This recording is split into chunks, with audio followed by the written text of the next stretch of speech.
Hello guys, welcome to my new video. তো ঘরে লক্ষ্মী পুজো করবো, সেই কারণে রেডিটা হয়েছে আর সমস্ত কিছু গোছানো হয়ে গেছে।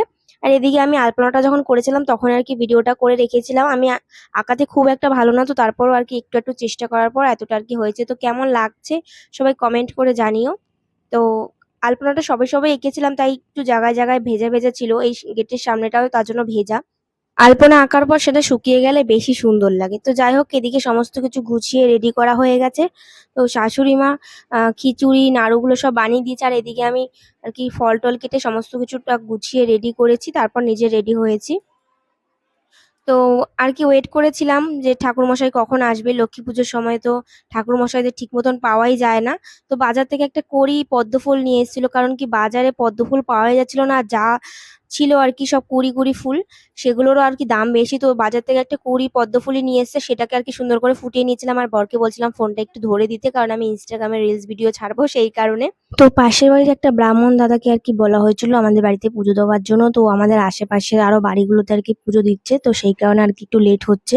যেহেতু ওরা আগে বলে রেখেছে, তো ওদের বাড়িতে তো আগে দিতে হবে। তো সেই কারণে আর কি ওয়েট করেছিলাম। আর এটা হলো আমাদের বারান্দার মেইন গেটের আর কি আলপনাটা করেছিলাম।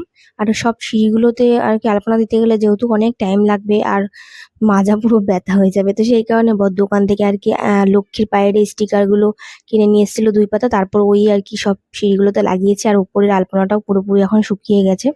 তো আমি যখন আলপনা করতে যাই তখন আমার কিছু মাথাতেই আসে না যে কেমন ভাবে আঁকবো। আর ইউটিউবে তখন সার্চ করলে সব কঠিন কঠিন আসে ওই মুহূর্তে। আর এমনি সময় যখন ফোন ঘাঁটি তখন খুব সুন্দর সুন্দর আলপনা চোখের সামনে পড়ে, কিন্তু যখন আঁকতে যাই তখন আর সেগুলো খুঁজে পাই না।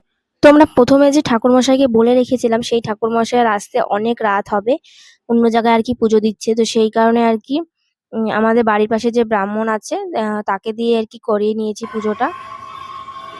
তো এখন পাশের বাড়িতে আর কি পুজো হচ্ছে দেখে উলুর আওয়াজ শুনতে পাচ্ছ। তো অনেকক্ষণ ওয়েট করার পরে তারপর ঠাকুরমশাই এসছে, আর আমাকে বললো চন্দনটা বেটে দিতে, সেই কারণে আর কি চন্দনটা বেটে দিচ্ছিলাম। আর বর এখানে কি যেন একটা বলছিল, তাই জন্য আর কি তাকেই হাসছিলাম। তো যাই হোক, এখানে তারপর ঠাকুরমশাই ওই ছোট গামছার যে চেলিগুলো থাকে, তারপরে আরো কিছু কিছু মানে দর্শকর্মার জিনিসগুলো থাকে, সেইগুলো চাইছিল। তো সেগুলো আমি ঝুড়িতে একটা প্যাকেট রেখে দিয়েছি। এবার ওই প্যাকেটটা আমি খুলে দেখিনি যে ওগুলোর মধ্যে কি আছে।